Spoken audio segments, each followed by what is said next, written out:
she's an incredibly positive dog. She just bounces back, and that's been her greatest asset, really.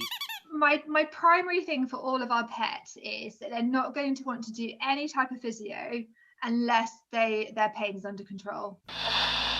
Meet longtime community member Clare Allen and Tripawds blogger, the Meg-A-Star, and hear from her physiotherapist, Phillipa Mitchell, how Meg has been loving life on 3 legs for more than 5 years on this episode of Tripawd Talk Radio. And scratching like a 3-legged dog. For any tripod, cat, or This is dog. Tripawd Talk Radio. I'm Jim, aka admin guy at the Tripawds blogs and forums, and with me as usual I am Jerry, otherwise known as Renee, or vice versa, from the Tripawds discussion forums. For anyone watching on the Tripawds YouTube channel, please check the show notes for links to the podcast episode and all past episodes. And we're excited today because we are talking to a couple wonderful people across the pond.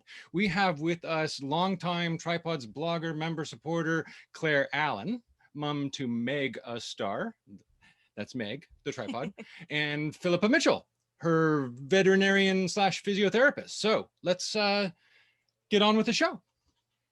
Welcome. Hello. Hi, nice to be here.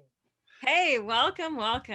Well, we have wanted to do this show with Meg for so long because watching her just become such a strong tripod and see how much she's done over the last 5 years is amazing. We don't often get the opportunity to see a dog or a cat live this long on 3 legs, because unfortunately so many of our members come to us because of some serious type of limb cancer. Meg did not have a limb cancer, but she lost her leg through a pretty unusual kind of way. Claire, can you tell us a little bit about Meg and how you came to Tripawds? Yeah, I came to Tripawds actually just before she lost her leg, and also started seeing Philippa before she lost her leg. Basically, she had a long-standing bone, thank you, Meg. She had a long-standing bone condition where the center of her humerus hadn't formed properly when she was young, I think. And basically, when she was about 3-ish, she just had a spontaneous elbow fracture. That was repaired. I'm aware that we've got half an hour, and I'm aware that I could fill it with just this. But anyway, yeah, that was repaired. But within a couple of years, she developed end-stage arthritis, and then went to loads of people on the roundabout thing, and was told by a very senior orthopedic surgeon that she couldn't possibly cope on 3 legs because of the condition of her other front leg, her remaining front leg. And then was sort of in real despair. She spent about 9 months trying to save her leg. She had multiple surgeries and ultimately developed a bone infection. And at this point, I just really lost all confidence in the hospital that she was at. And I went back to a previous vet, because I wasn't living in London then, I was living outside London, but I went back to a previous vet who'd been my vet in London years before. And they suggested taking her to see Philippa, who I had actually met because she spayed my other dog when she was working at that vet. So I had met Philippa, but hadn't seen her for years. And Philippa had obviously now set up this rehab practice. Philippa can describe better than me, but active pet, doing all sorts of things. So Philippa tried to get rid of the infection in Meg's leg, or just to see if that was possible, and ultimately that wasn't possible. And then we've been working with her to keep her fit and, you know, build up her strength and keep her strength going ever since. So it's more than 5 years she's been seeing. Wow, that is, I know that's a really condensed story, and we'll put links to your earliest posts in the forums. But I remember when you came to us, and it was a very uncertain time. And obviously Meg has proven people wrong. She can do really well on 3 legs. And so what I would like to know is, was it a lot of work on your end, Claire? Like, as far as when you were you new to physiotherapy when you brought Meg over to Active Pet? Is it something you ever done? I wasn't new to it because of the elbow fracture that she'd had when she was about 3. So we had been to, there was a physio attached to the vet that did the repair on her elbow. And she did an underwater treadmill, and she did some sort of flexibility, and I did exercises with her. So she had that. I have to say she was never very comfortable with that. Where, I mean, we had to really kind of like force her to go into the treadmill, the underwater treadmill. She just didn't do it at all. And then we'd stand one either side, kind of giving her treats. And then at Philippa's, we just never had that issue at all. And Philippa had a completely different approach, which isn't sort of dissing the woman we saw before, who was, you know, perfectly nice. But you know, with Philippa, she just walked in, didn't she, Philippa, immediately? Yeah, I've never had a problem.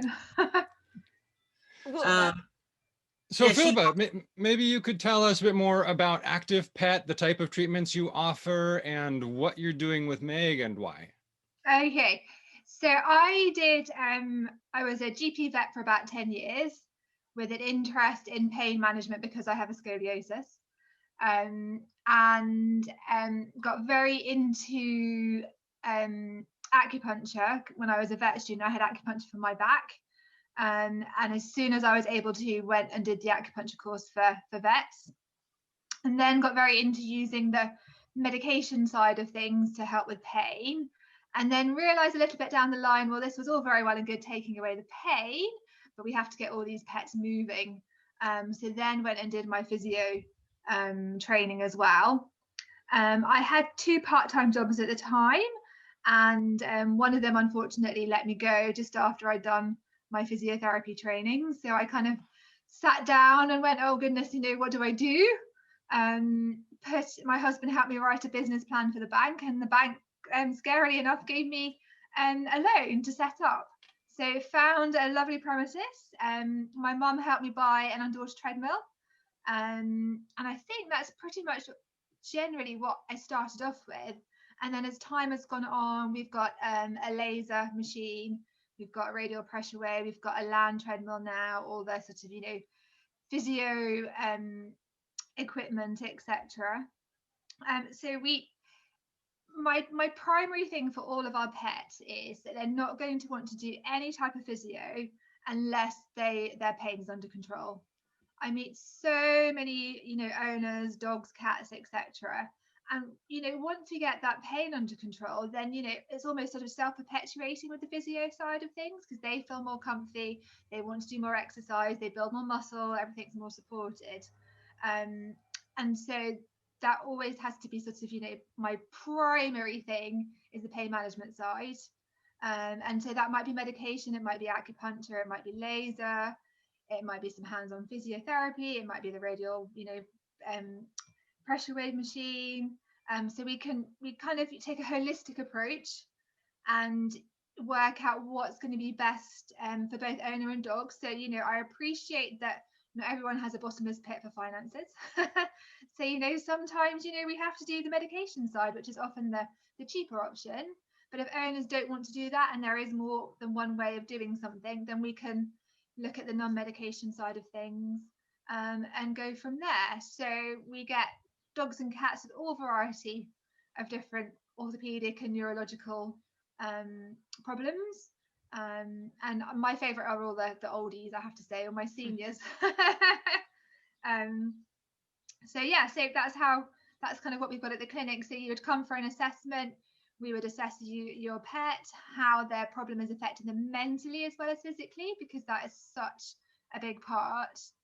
The emotional component of pain is a huge part for anyone who's had chronic pain or even, you know, acute pain for a little bit. Mm-hmm. It's really important that we look at the brain as well as the body.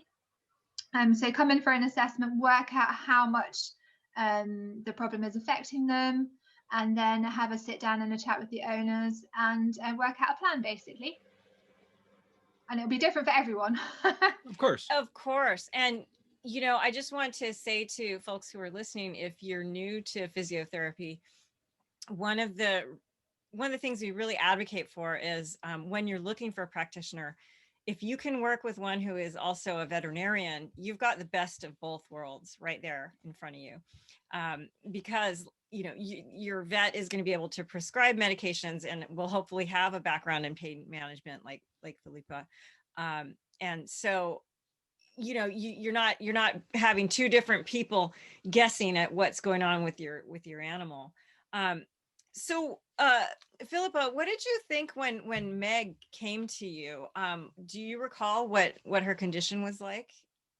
So Meg came, she had 4 legs to start with, and she had quite a bad infection because she had metal implants. So she came initially for a laser treatment because laser can be really good for infection. Huh. And obviously it will help with the pain relief side of things as well. So yeah, she was struggling a little bit. Mm-hmm. She wasn't the worst that I'd seen, but it had been going on for quite a while. And I think Claire was getting Meg down quite a bit, wasn't it? I mean, it was at the beginning of the best bit meeting you, really, and it was at the end of the worst bit. But it was 9 months of trying to save her leg, during which she'd spent more than 2 months as an inpatient in hospital. So, I mean, I'm just so glad now that she's had so long on 3 legs, because it makes me feel it was really worth coming through, because that didn't seem likely at all, to be honest. But yeah, so she was quite out of condition from being in hospital, apart from anything else. I'm sure she was stressed. She's an incredibly positive dog. She just bounces back. She's and that's been her greatest asset, really. So I think she probably wasn't as sort of maybe down and withdrawn into herself as some dogs might be after that sort of length of time. But she wasn't in a good way, and frankly I wasn't in a good way either. I mean, we were a sorry pair that turned up at Philippa's, I think, really. Yeah.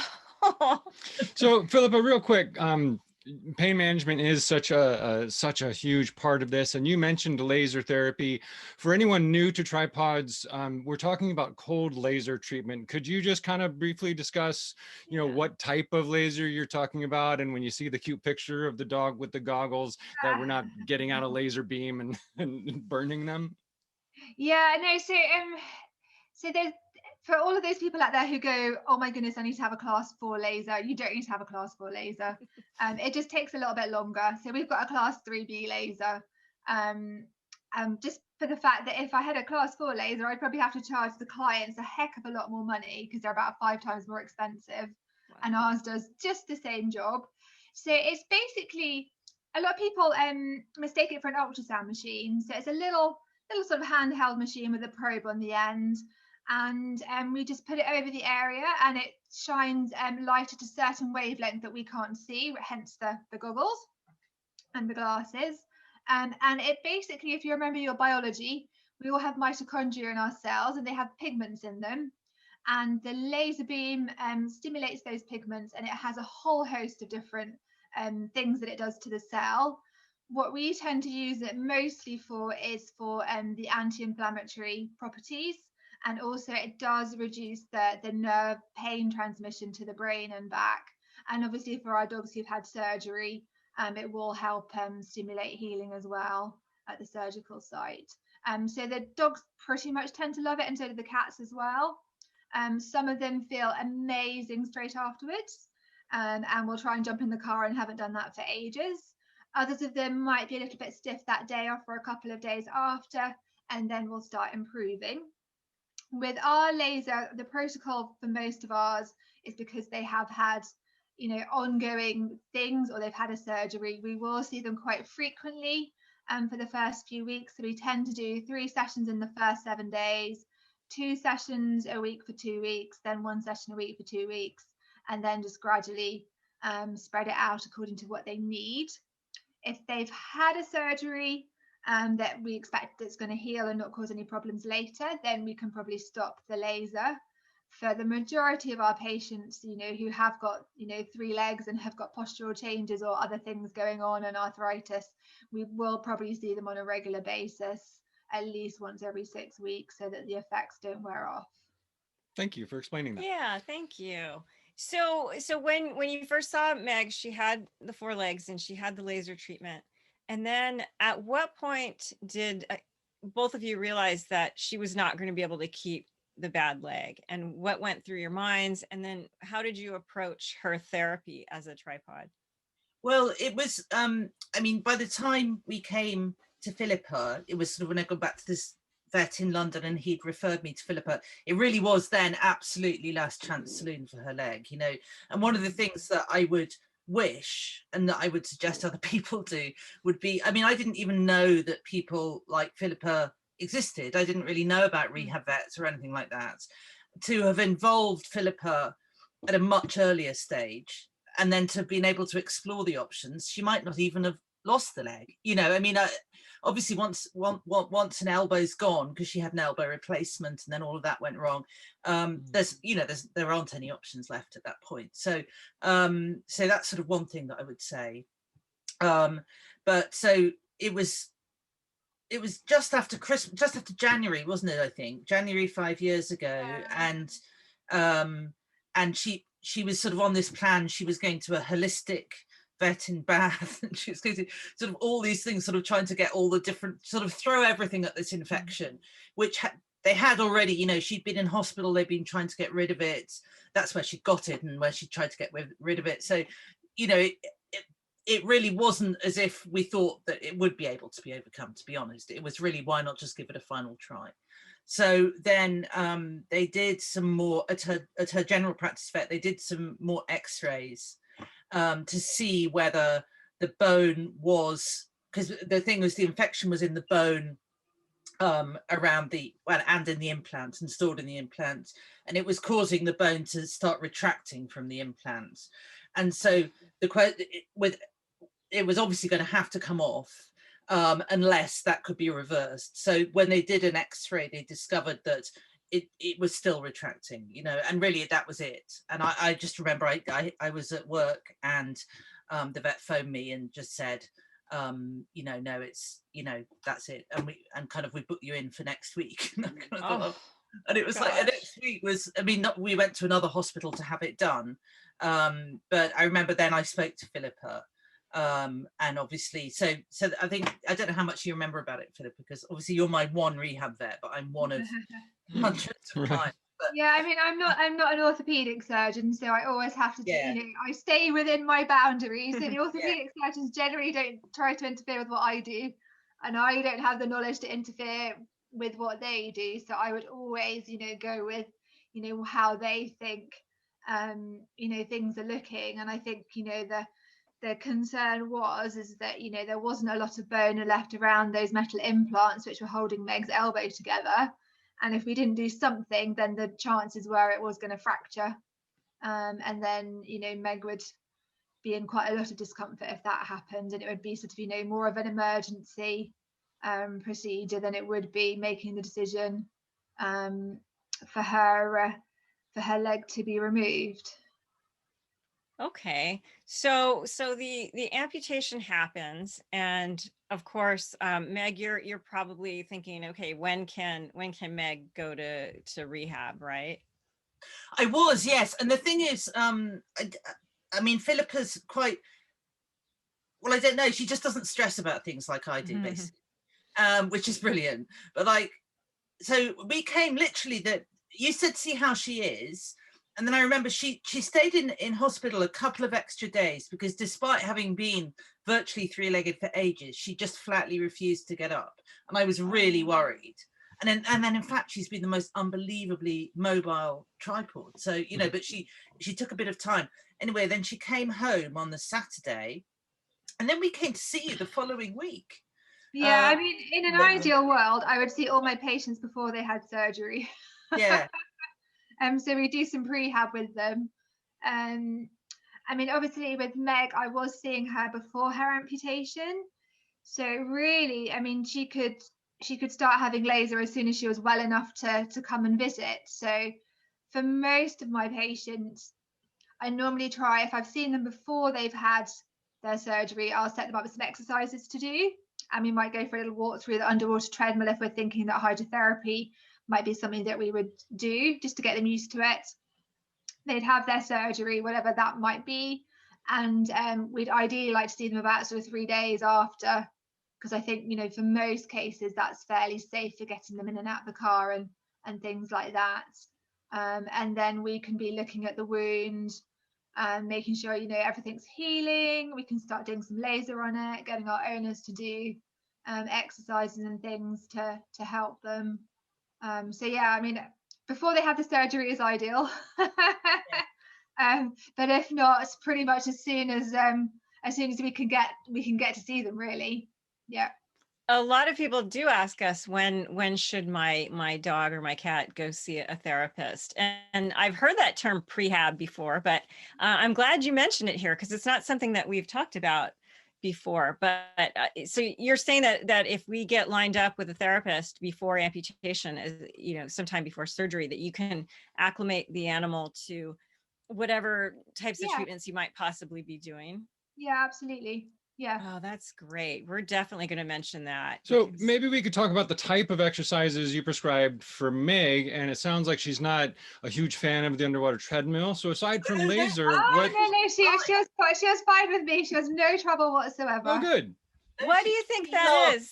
Everything there. I mean, as soon as we turn off, like there's a roundabout, and then where Philippa's place is, it's lovely. It's like on a farm in the countryside sort of thing. As soon as we turn off, Meg starts shouting as we come down because she's so excited to go there.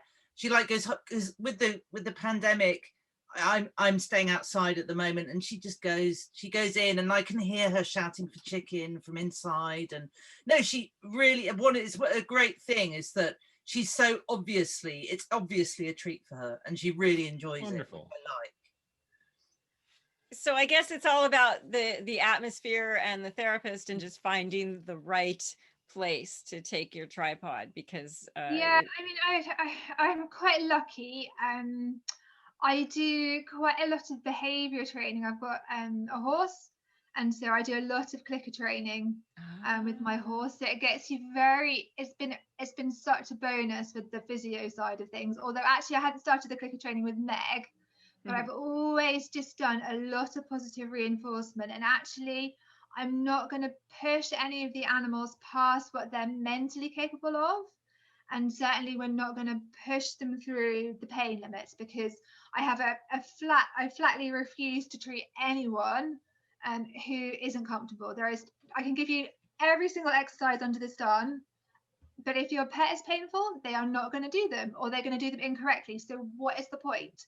We've got to get the pain side of things under control first, and then it's never a problem for doing the exercises. So Meg's clearly a veteran of rehab at this point. She's been going for a while, and this rehab is more of a kind of a maintenance mode, I presume. So what's a typical visit like now with Meg, who I believe missing a front leg, right? Yeah, she's missing her front right leg.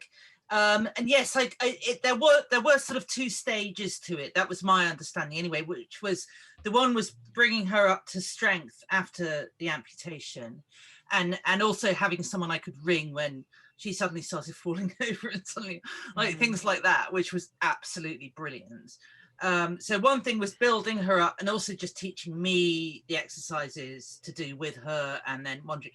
And then I do remember we reached a point where you said, Philippa, you know, at this point, you know, she's really kind of up to speed now. So it's really up to you whether you want to keep going, you know, because we've kind of in a way done the rehab, and it's a question of, but A, Meg really enjoys it, and B, I mean, quite apart from, you know, the ongoing acupuncture and so on, which has an obvious and a really obvious effect on her each time. But quite apart from that, one thing that I really value is having that regular contact with somebody who knows her body so well, because I'm always worried, and I'm sure everybody, you know, everybody who loves their animals, and especially as they're older or disabled, you know, you just think, are they in pain, and am I not knowing, and are they just living with pain? And, you know, and when you see a dog or a cat, you know, every day, it's harder, and you're not a professional, you know, to really judge that. Whereas I know that, you know, if I go and see Philippa every month, then she's got a really good standard to measure it against every month. And I think that's been absolutely invaluable. I mean, both for Meg, but also for my peace of mind, you know, because the trust, I just have total trust in Philippa, basically, and in Philippa's knowledge of Meg. So So that's why we keep going.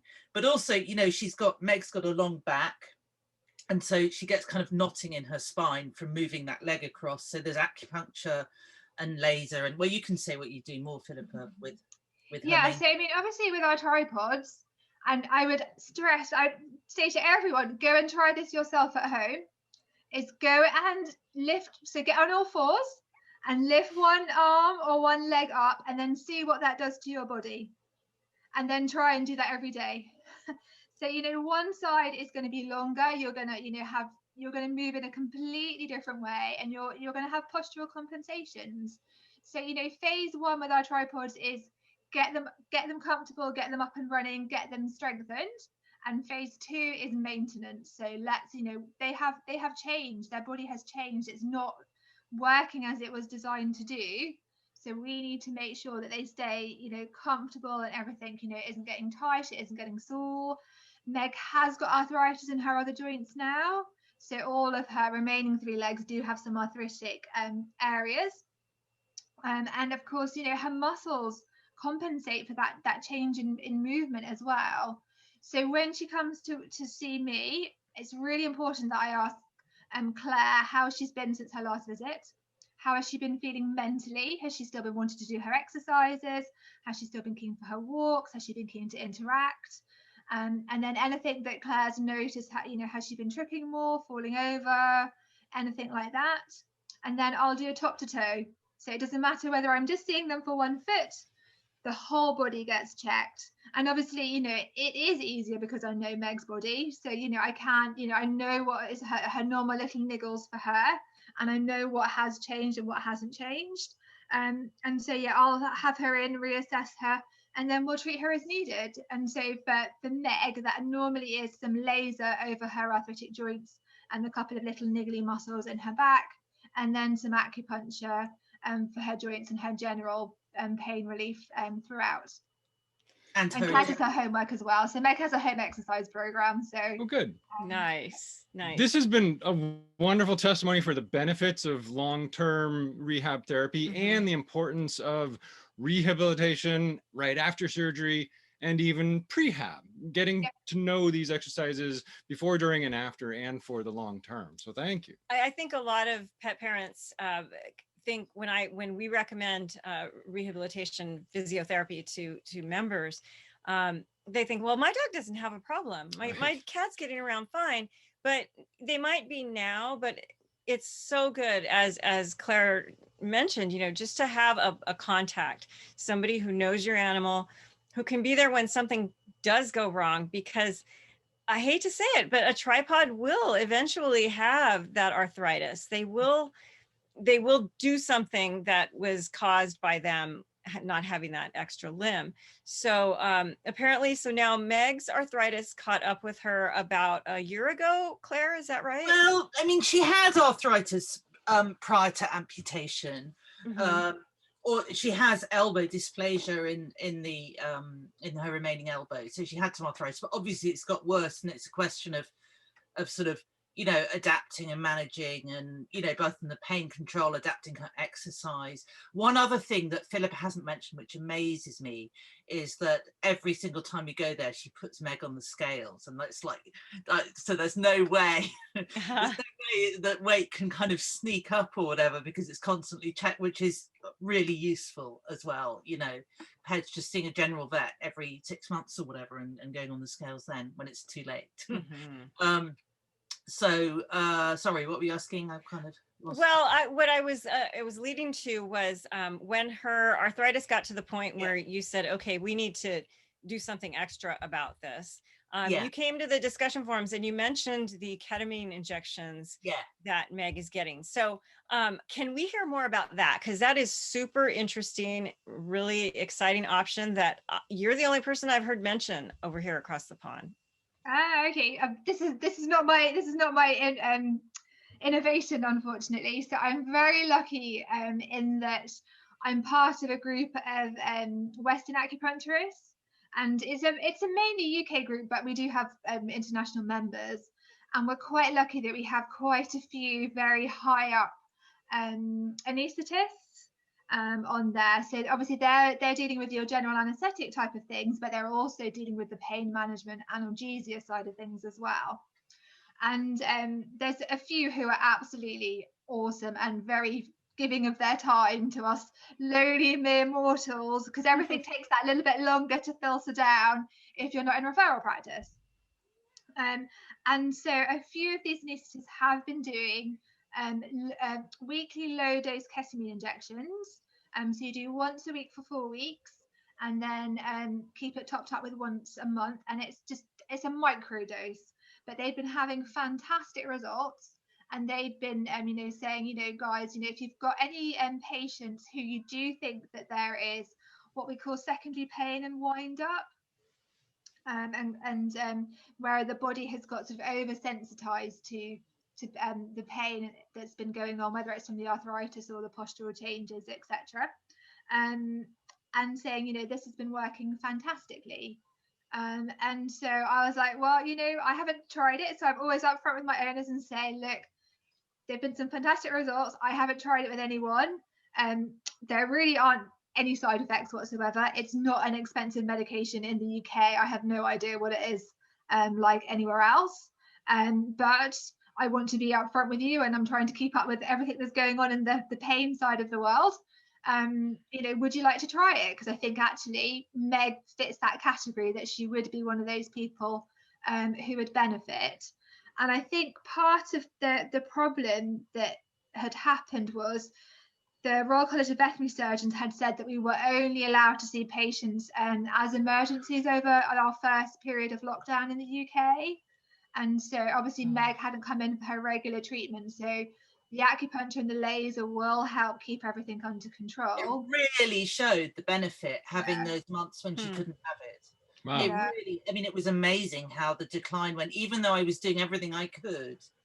Not having that acupuncture and laser, no, that's right. Sorry, carry on, Philippa. Yeah, so I said to Claire, look, let's see Meg more frequently, which is what we did. But she just wasn't quite herself, was she? She hadn't quite got her little sparkle back. So that's when I said to Claire, look, I think there's a little bit more that we can do to help her, a bit quicker. How would you feel about us, doing some ketamine injections with Meg? And Claire was very open and said, yes, let's give it a shot. So she just came once a week and had those ketamine injections, and we did them at the same time as her acupuncture and her laser when she was coming in for those sessions.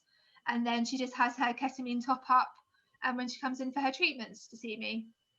So it's now like once a month or once every 5 weeks. Yeah. Oh, okay. That's reasonable. We're going to include information about ketamine in the write-up for this, but for anyone listening, can you explain just real briefly, what is it? Is it a painkiller? Is it a nutraceutical? What?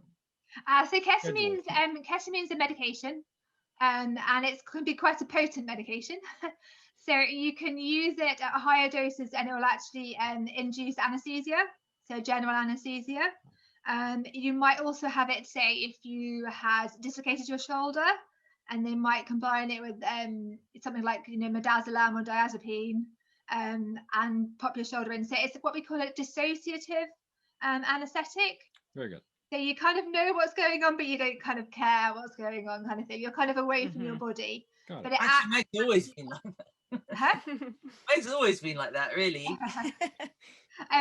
So we use it at tiny doses, and it just kind of resets the body's pain systems back to a normal kind of response to having a painful input.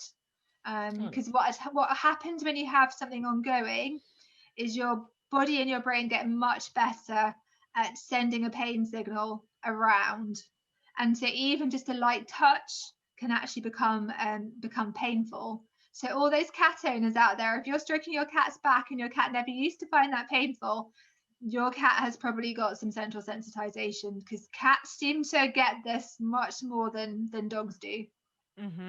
Definitely. And oh, I'm sorry, go ahead. No, I was just saying the ketamine for Meg, it has been mind-blowing. I mean, really absolutely amazing. And it wasn't immediately. I mean, immediately I was kind of, I don't know, you know, it's actually, it seems to me, and if you agree, Philippa, it was probably maybe about 3 or 4 months in. So she'd had the week in, and you know, we've just had here, you know, a cold and very wet winter, which is normally the worst thing for Meg. And I mean, I'd say she's certainly better than she was a year ago. She might be better than she was 2 years ago. She's phenomenal. And the only thing that's changed is the ketamine. Wow. I mean, she's obviously, you know, she uses her buggy quite a bit, and but she's walking more than she was before the ketamine as well. I mean, I find it absolutely amazing, but I think it has to be that, don't you, Philippa? Yeah, I mean, she did have a big flare up of her tarsal arthritis in her hocks as well last year, the year before. Yeah.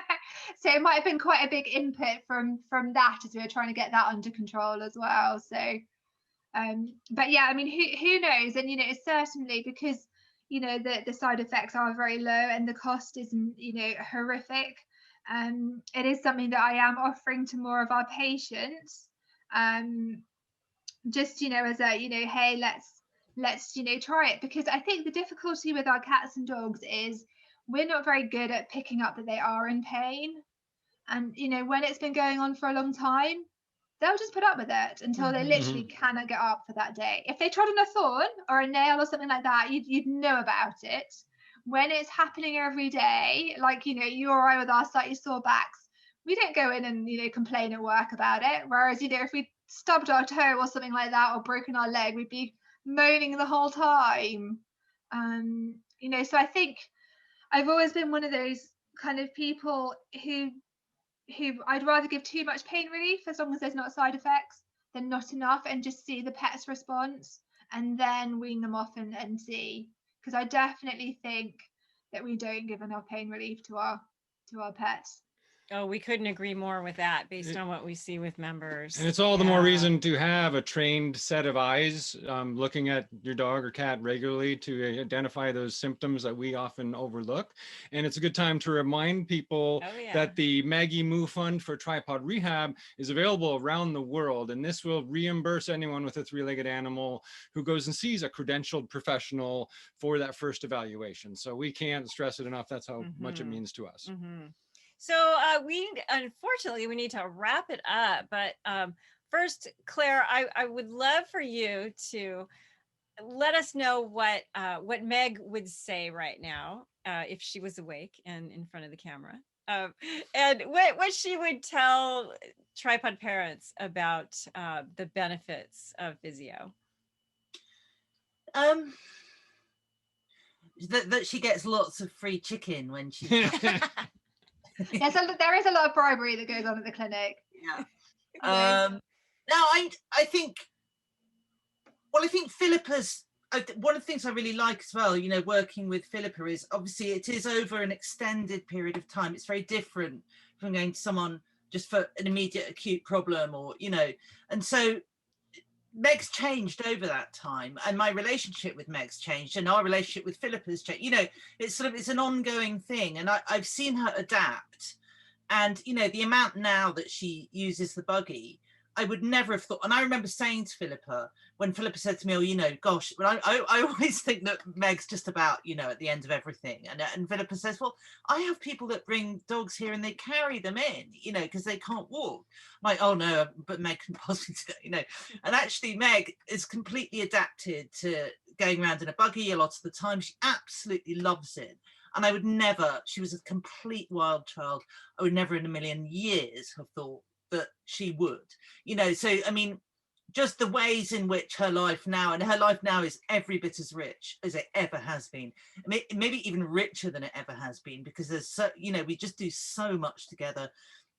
Philippa also encouraged us to do kind of brain games and puzzles and things like that, you know, particularly when she couldn't do so much mobility wise. I know you talk about that on the site as well, and she loves that. So just that, I think there are so many more possibilities than you necessarily, or than I thought before the whole the Mega saga began. I just had no idea really of all the possibilities and options that there are. For anyone interested in the Mega Saga that's going on 5 years now, check out the Meg-A-Star blog for sure at the Tripawds blogs. We'll have a link in the show notes for that, as well as links to the Maggie Moo Fund to get reimbursed for that all important rehab visit. Maggie, come and say hello. Where is she? There she is. Oh. She says, "Don't bother me." She does, but I just think we owe them a hello, don't you? Hey. Hey, the star. Oh, it's great. Well, we are so grateful to have both of you here. Thank you so much for this very educational and thank you episode. Thank you for having me. as well. And thanks for all you're doing. Yeah, you've definitely helped this community grow in so many ways. We appreciate it. And Philippa, thank you for taking such good care of Meg and all of our three-legged friends. I wish more people would bring their tripods to come and see me. So do we. Let them know that we'll pay for that first visit. Just go to tripawds.org and we'll tell them how. Fantastic. Great. Thanks Thank again. you very much. Thank you. Thanks a lot. Bye. Thank you. Bye. Bye. Cheers to Clare and Philippa for sharing Meg's amazing success story. Follow Meg's Tripawds blog at megsta.tripawds.com and see the show notes for a link to the Guardian article Clare wrote about the Tripawds community after attending the 2017 gathering with a couple dozen members and their three-legged dogs in Virginia. Join the fun, make friends, and find support for your amputee dog or cat at tripawds.com. He's a three-legged dog and he's still pretty good.